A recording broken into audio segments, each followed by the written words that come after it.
Hey guys, welcome back. Today we're checking out kind of a brand in general, Bravo. They make a lot of upgrade parts. You see their brand name on a couple of guns, not too many.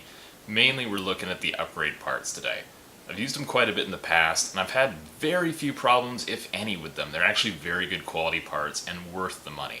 I've used their gears, pistons, piston heads, but today we're going to be looking at some other parts. I have a spring guide, a piston, and a handful of barrels we're going to check out today.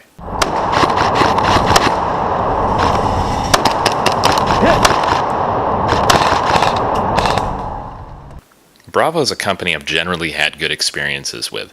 We have three parts we're going to be looking at today. First, their bearing version 2 spring guide, a super reinforced piston with 10 metal teeth, and finally their steel 603 barrels. Now these parts I went over, we're going to be installing them in a pretty much stock Echo 1 P90. Got this in a trade, and it's not the newest thing in the world by any means. It's pretty rickety. I'm going to be doing some work to it. And I'm going to be throwing these Bravo parts in here just for general upgrades, kind of give it some durability. And I've got a few more things I'm going to do to it, so we'll just see how it goes. But this is just going to be the starter platform. I'm going to throw these parts in here, going to show you how to briefly install them, and we'll go from there. Now I have a number of barrels here, ranging anywhere from 715 millimeters, all the way down to the MP5 length 229 millimeters.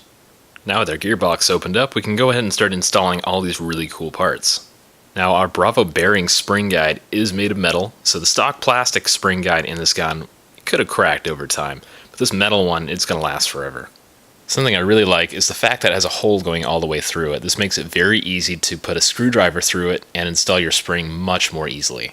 Now the spring guide also has thrust bearings. That way, the spring can actually twist and rotate as needed when it's being compressed and pulled back.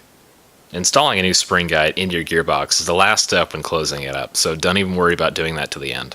Now, there are several things I really like about the Bravo piston. I've used a number of these before on high speed and high FPS setups, and they tend to last quite a while.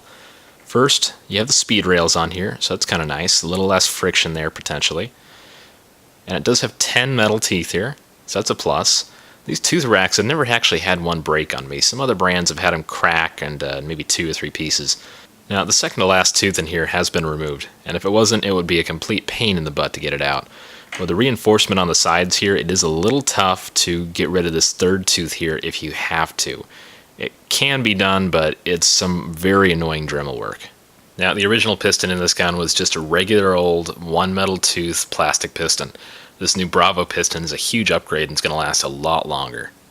Now, installing the piston head you want to use is actually very simple. I tend to use a little bit of Loctite on the thread so it stays put in there. I try to get it as tight as possible on there with the threading so that it doesn't unscrew when you're shooting it over time. This one is an aluminum bearing ported piston head, and these tend to last a little bit longer than plastic heads as they do not crack. Alright, so it is just barely missing that third tooth there, and it looks like the AOE is pretty good right now.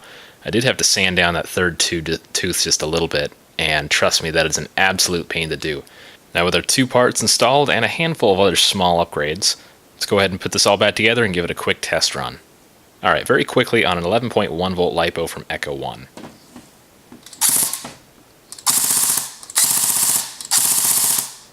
Now our final step in installing all these upgrades is the barrel.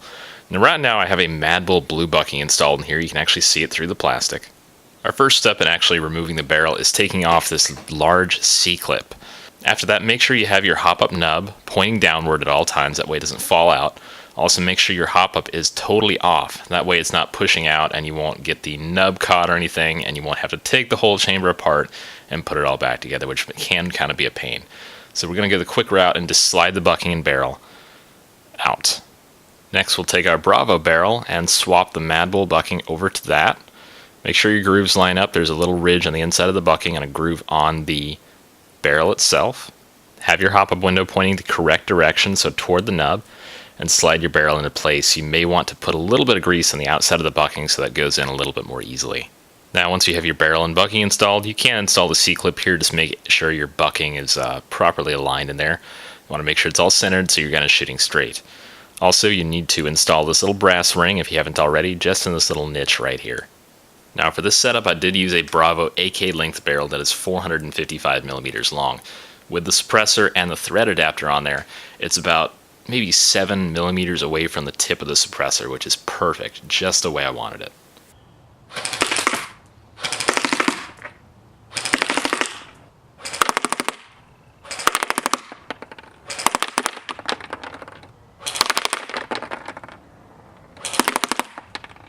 Now with all those new Bravo parts in my Echo 1 P90, this thing is running a lot nicer than it was. I'm really excited to run it on the field this weekend.